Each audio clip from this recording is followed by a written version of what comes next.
Olá pessoal, boa noite a todos. Olá pessoal, boa noite a todos. Houve uma pausazinha de reconexão com a internet. Inicialmente aí eu quero dar a todos vocês boas-vindas. E se alguém puder já me ajudar respondendo aí como é que tá o áudio, como é que tá o vídeo, está tudo ok. Por enquanto ainda não consegui ver nenhum comentário, né? Mas daqui a pouquinho certamente alguém vai me ajudar no comentário para me falar um pouquinho aí da questão do áudio, tá bom? Ao longo aí talvez desses 90, 100 dias, diariamente, a Sociedade de Estudos Espíritas Casa de Francisco tem mantido esse espaço às 20h30, aonde um de nós, colaboradores, participantes, trabalhadores da Casa de Francisco, vem nos unir em pensamento, em ideal, em conversas, para que a gente possa trazer um pouco do Evangelho para as nossas vidas e principalmente para os nossos lares, né? Nesses dias mais desafiadores da nossa existência, nesses dias em que estamos vivendo uma situação atípica mundial, mas que a prece, mas que o Evangelho é e será sempre um grande aliado para a nossa saúde mental. Haja vista saúde mental, saúde espiritual, essa saúde da família. Haja vista que o nosso querido Divaldo Franco sempre nos fala que o Evangelho é o maior e melhor tratado de psicoterapia que nós podemos ter em mãos, ok? Então, iniciando os nossos trabalhos da noite de hoje, do nosso Evangelho, nós vamos nos deter em 2 livros, o Evangelho segundo o Espiritismo, e também traremos um pouco de informação do livro Boa Nova, do Chico Xavier, através do espírito Humberto de Campos. Esse livro também que Humberto de Campos mergulha no universo à época de Jesus, né? E nos traz informações preciosas da convivência de Jesus com seus discípulos, das dificuldades, das dúvidas, dos momentos em que eles tiveram que juntos resolverem pendências, resolverem situações, e que traz para a gente o caminho que nós podemos trilhar nessas situações do nosso dia a dia. Então, meus amigos, o Evangelho de hoje que nós resolvemos dividir com vocês, eles vêm do capítulo 27, Pedi e obtereis. Eu comecei a falar de prece, comecei a falar da importância e do quão grandioso é a prece em nossas vidas, e vamos falar sobre a eficácia da prece no item 5 e no item 6, tá bom? Então vamos lá. O item 5 é bem curto, fala o seguinte: o que quer que seja que pedirdes na prece, crede que o obtereis, e vos será concedido, narra São Marcos. E o item 6 nos fala o seguinte: há pessoas que contestam a eficácia da prece, é uma realidade, e se baseiam no princípio de que, conhecendo Deus todas nossas necessidades, é supérfluo expor-lhes. Acrescentam ainda que tudo se encadeia no universo por leis eternas, nossos desejos não podem mudar os decretos de Deus. Será que é assim? Vejamos. Sem nenhuma dúvida, há leis naturais e imutáveis que Deus não pode derrogar segundo o capricho de cada um. Imagina se Deus derrogasse as suas leis segundo os nossos caprichos, né? Certamente teríamos uma total desordem. A distância é grande, né, em ele nos submeter à derrogação de suas leis e fazer o que é o certo, o que um pai faz com o filho, o certo. Se assim fora, o homem não seria senão um instrumento passivo, não teria livre-arbítrio e nem tampouco iniciativa. Nessa hipótese, não teria senão que curvar a cabeça sob o golpe de todos os acontecimentos, sem procurar evitá-los, não deveria procurar desviar do raio, dos perigos, exercitar o livre-arbítrio.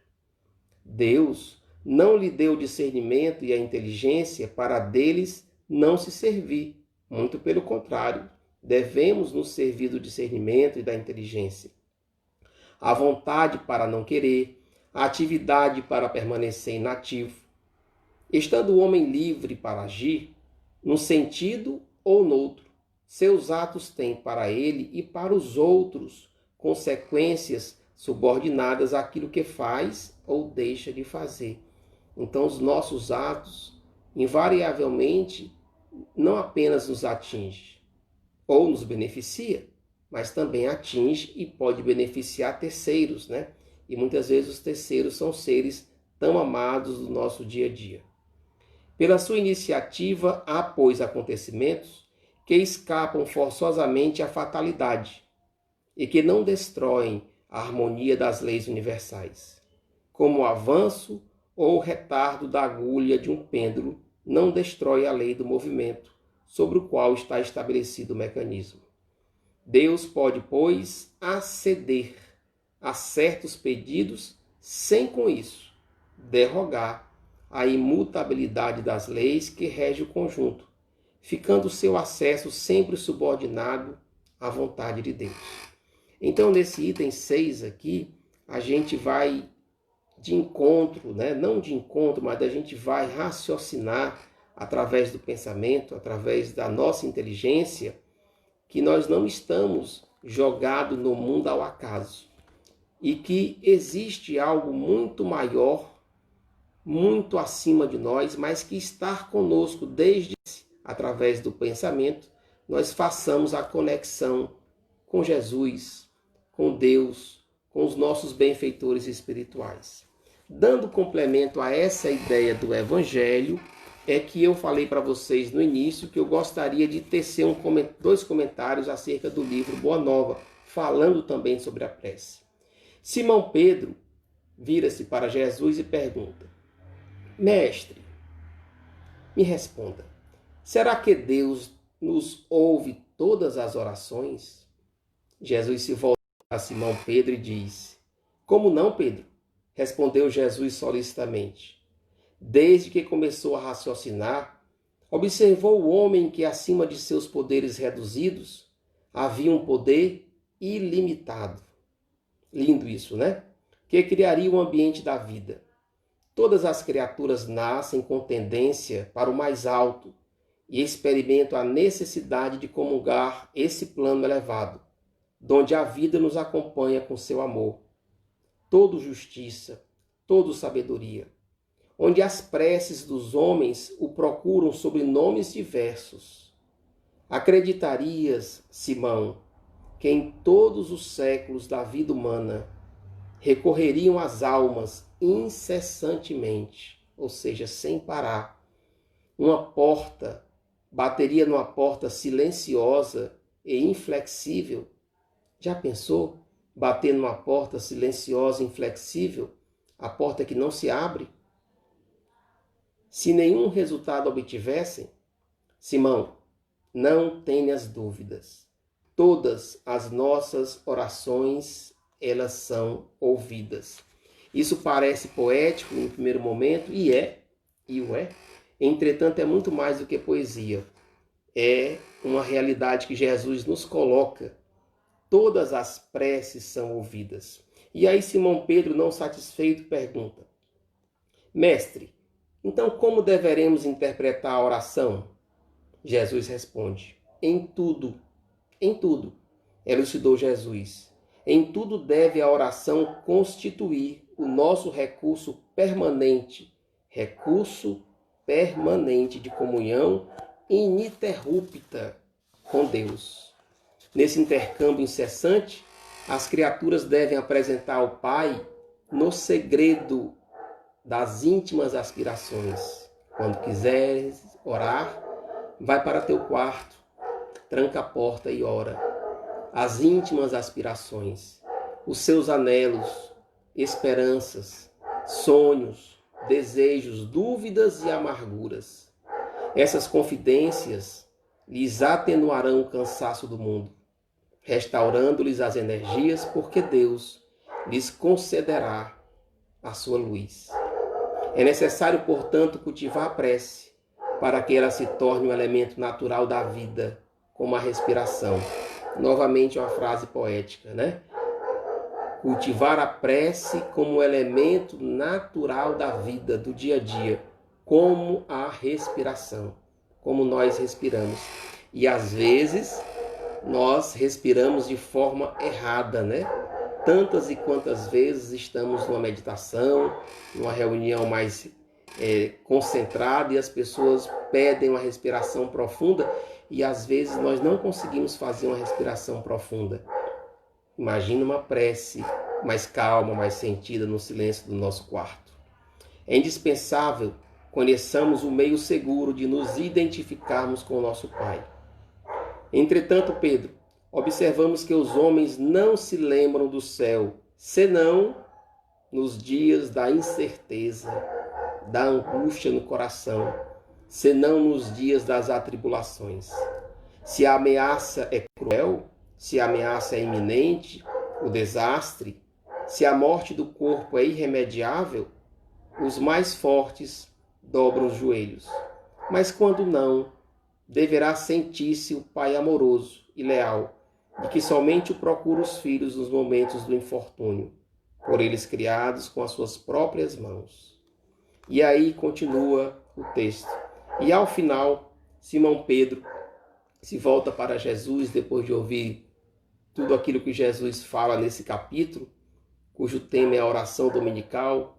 Simão Pedro se volta para Jesus e diz: Senhor, ensina-nos a orar.